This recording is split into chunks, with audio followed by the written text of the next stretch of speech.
에베소서 3장. 이러므로 그리스도 예수의 일로 너희 이방인을 위하여 갇힌 자 된 나 바울이 말하거니와, 너희를 위하여 내게 주신 하나님의 그 은혜의 경륜을 너희가 들었을 터이라.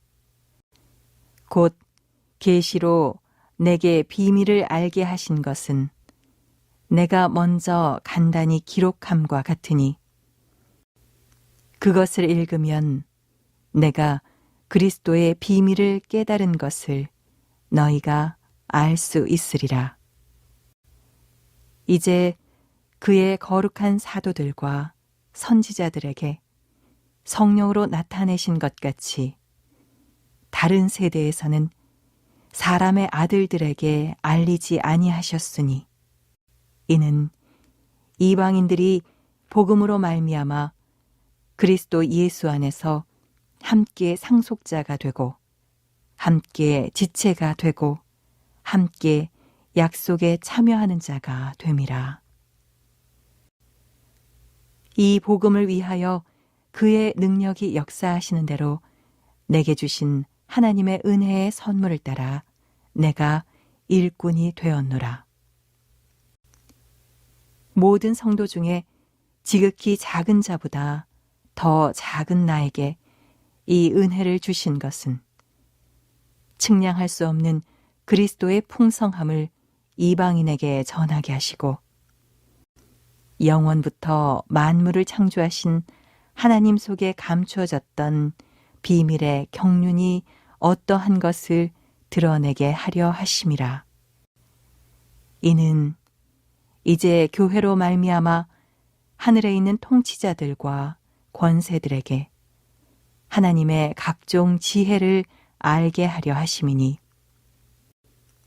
곧 영원부터 우리 주 그리스도 예수 안에서 예정하신 뜻대로 하신 것이라. 우리가 그 안에서 그를 믿음으로 말미암아 담대함과 확신을 가지고 하나님께 나아감을 얻느니라. 그러므로 너희에게 구하노니, 너희를 위한 나의 여러 환난에 대하여 낙심하지 말라. 이는 너희의 영광이니라.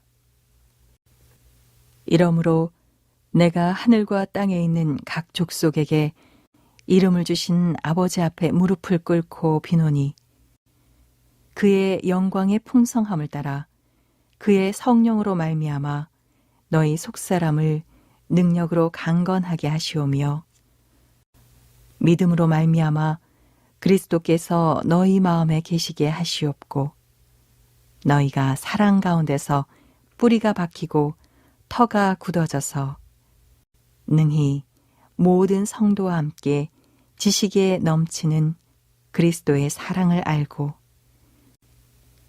그 너비와 길이와 높이와 깊이가 어떠함을 깨달아 하나님의 모든 충만하신 것으로 너희에게 충만하게 하시기를 구하노라. 우리 가운데서 역사하시는 능력대로 우리가 구하거나 생각하는 모든 것에 더 넘치도록 능히 하실 이에게 교회 안에서와 그리스도 예수 안에서 영광이 대대로 영원 무궁하기를 원하노라. 아멘.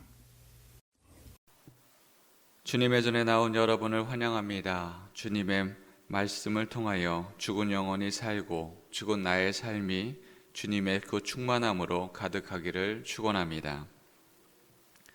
오늘은 에베소서 3장을 통하여 고난 속의 풍성함이라는 제목으로 말씀을 전하겠습니다. 우리는 세상 속에 살며 희노애락을 경험합니다.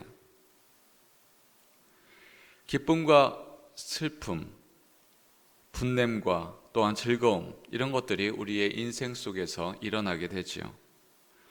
우리는 즐거움과 슬픈 일, 이런 것들을 경험하면서 내가 좋아하는 것만 하기를 원합니다. 즐겁고 기쁜 일, 이런 것들이 계속해서 연속적으로 일어난다면 얼마나 즐겁겠습니까? 그러나 필연적으로 슬프고 분냄, 이러한 일들을 우리는 경험하게 됩니다. 우리의 삶의 여정 속에 만나는 슬픔과 어려운 일, 그것에 대하여 우리는 어떻게 반응하고 있습니까? 세상은 고난과 어려운 일을 만나면 그것을 만나지 않으려고 노력을 합니다. 그러나 우리네 인생은 그럴 수 없지요. 그런 어려운 일, 슬픈 일, 그 고난을 맞이하였을 때 사도 바울은 어떻게 반응하고 있습니까? 사도 바울은 에베소를 쓸 때 특별한 장소에서 그것을 쓰고 있었습니다. 하나님의 말씀을 받고 하나님의 복음을 전하는 사도 바울이 얼마나 하나님의 능력과 은혜 안에 살고 있습니까? 그렇게 말씀을 쓰는 그때에 그는 자유로운 하늘 아래, 광장 아래, 또 하나님의 은혜와 축복을 받는 그런 곳에서 말씀을 쓰고 있는 것이 아니라 그는 한 뼘 창문 너머로 희미한 빛이 들어오는 감옥이라는 그 공간 속에서 오늘의 말씀을 쓰고 있습니다. 복음을 전하던 사도 바울은 쇠사슬에 묶여 있었습니다. 이것을 본다면 세상의 관점에서는 그는 실패한 자, 낙심한 자라고 이야기할 수 있습니다. 그러나 놀랍게도 바로 그 절망의 한계의 자리에서 사도 바울은 장엄한 하나님의 비밀을 알게 됩니다. 혹시 오늘의 자리에서 삶이라는 감옥에 살고 있다면 질병이나 경제적인 어려움, 깨어진 관계의 아픔, 혹은 반복되는 일상 속에서 또한 사역의 모든 에너지를 쏟아대는 그런 여러 가지 상황 속에 놓여져 있다면, 혹은 번아웃이라는 감옥 속에 있다면 오늘 쇠사슬에 묶인 바울의 입을 통하여 선포하는 하나님의 음성이 우리의 고난을 새로운 눈으로 보게 하는 그런 은혜의 풍성함 속에 들어가기를 원합니다. 우리가 살아가는 것이 나의 능력이 아니라 하나님의 풍성함임을 알며 깨달으며 살아가는 저희들이 되기를 주님의 이름으로 축원합니다. 바울은 자신을 너희 이방인을 위하여 갇힌 자라고 소개하고 있습니다. 그의 고난은 개인의 불평에서 일어난 일이 아닙니다. 내가 잘못해서 혹은 나의 불행으로 일어난 일이 아니지요. 그것은 이방인을 향한 하나님의 거대한 구원 계획, 즉 하나님의 구원의 경륜 속에서 발생한 거룩한 사명 속에 있다라는 것이지요. 그는 하나님의 위대한 구원의 드라마의 청지기로서 그 거룩한 사역을 감당하고 있노라 고백하고 있는 것입니다. 그가 맡은 비밀의 내용은 실로 엄청난 것입니다.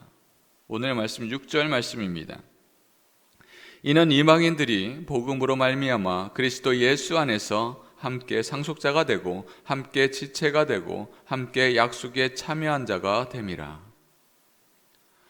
유대인과 이방인을 가르던 장막이 그리스도 예수의 십자가의 안에서 완전히 무너지고 원수가 썼던 이 두 부류가 이제 한 몸, 한 가족이 되었다 선언하고 있습니다. 이것이 바로 창세 전부터 감추었던 하나님의 위대한 비밀입니다. 그런데 바울은 이 놀라운 비밀을 전하는 그 사도직이 결코 자신의 능력이나 자격이 있어서 행하는 것이 아니다라고 이야기하는 것이지요. 그것은 전적인 하나님의 은혜의 선물이며 심지어 자신을 모든 성도들 중에 지극히 작은 자보다 더 작은 나라고 자신을 그렇게 이해하고 있습니다. 이 고백은 오늘날 소진되고 지친 우리에게 큰 위로와 도전을 줍니다. 우리는 삶을 살아가며 지치는 상황들을 겪게 됩니다. 그런데 왜 지칠까요? 나의 능력, 나의 열심, 나의 이름이 인정받기를 바라는 마음에서 일하고 사역하기 때문이 아닐까요? 바울은 분명히 말합니다. 사역의 주체는 내가 아니라 하나님이다 라고 이야기하죠. 나의 연약함, 나의 부족함이야말로 하나님이 마르지 않는 은혜의 능력이 부어지는 통로다라고 말하고 있습니다. 그렇게 우리가 서로의 연약함을 품고 그리스도 안에서 하나 될 때 교회는 그 존재만으로 하늘의 통치자들과 건세자들에게 하나님의 무한한 은혜와 지혜를 드러나는 장엄한 증거가 됩니다. 우리의 작은 공동체가 온 우주를 향한 하나님의 지혜의 선포의 장이 되는 것이지요. 이 장엄한 비밀을 설명한 바울은 이제 그 진리가 성도들의 삶의 실제가 되도록 그 능력을 발휘합니다. 그 능력을 어떻게 발휘하고 있습니까? 그는 무릎을 꿇음으로써 기도로써 하나님께 나아가고 있습니다. 이 기도는 고난의 한복판에 있는 우리가 어떻게 하나님의 풍성함으로 들어갈 수 있는지에 대한 분명한 길을 우리에게 보여주고 있습니다. 오늘 말씀 16절 말씀입니다. 그의 영광의 풍성함을 따라 그의 성령으로 말미암아 너희 속사람을 능력으로 강건하게 하시오며. 사도 바울은 먼저 성령으로 말미암아 속사람을 능력으로 강건하게 하시기를 기도합니다. 우리의 겉사람은 상황에 따라 흔들릴 수 있습니다. 문제를 만나면 그 문제 앞에 엎드려지고 왜 이러한 상황이 나에게 있는가? 그러고 고난 속에서 흔들리게 되지요. 그러나 문제보다 더 크신 성령님께서 우리의 내면, 우리의 중심을 붙들어 주실 때 우리는 어떤 폭풍 속에서도 쓰러지지 않는 힘을 얻게 됩니다. 이어서 그는 그리스도의 사랑 안에 깊이 뿌리가 박히고 터가 굳어지기를 간구합니다. 환란의 바람이 불 때 우리를 지키는 것은 상황의 변화에 따라서 우리가 능력이 있고 힘이 지켜지는 것이 아니라 결코 변하지 않는 그리스도의 사랑에 깊이 뿌리 내리는 믿음이 우리가 흔들리지 않게 그 믿음 속에 살아가게 되는 것입니다. 하나님은 우리가 겪는 문제의 해결 정도로 머무는 것을 원치 않으십니다. 오히려 그 고난이라는 텅 빈 그릇을 통해 측량할 수 없는 그리스도의 사랑과 하나님의 모든 풍성함이 가득 채워지기를 원합니다. 고난은 우리를 비우는 시간이 아니라 하나님의 무한하심으로 채워지기 시작하는 고난의 공간입니다. 사랑하는 성도 여러분, 우리 공동체에게 하나님은 분명히 말씀하고 있습니다. 세상의 방식으로 성공을 자랑하고 나의 연약함을 숨기려는 것이 아니라 고난 속에서도 일하시는 하나님의 비밀을 신뢰하며 새로운 피조물이라는 그런 정체성으로 담대히 서며 살아가게 돼야 됩니다. 이제 우리는 우리 앞에 닥친 고난을 바로 보아야 합니다. 고난을 피해야 할 문제로만 보지 않고 그 안에 하나님이 주시는 세미한 음성으로 느끼며 하나님의 능력 속에 살아가는 저희들이 되기를 원합니다. 그리고 일과 사역에 지쳐 있다면 이것을 기억하십시오.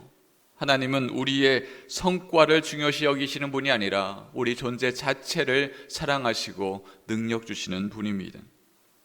사도 바울처럼 나의 힘을 빼고 두 손을 들고 주님, 저는 할 수 있는 것이 없습니다. 나는 지극히 작은 자입니다. 라고 우리의 손을 주님 앞에 들어 올릴 때 주님은 그런 우리를 바라보시며 작은 우리 속에서 하나님의 능력을 행하실 것입니다.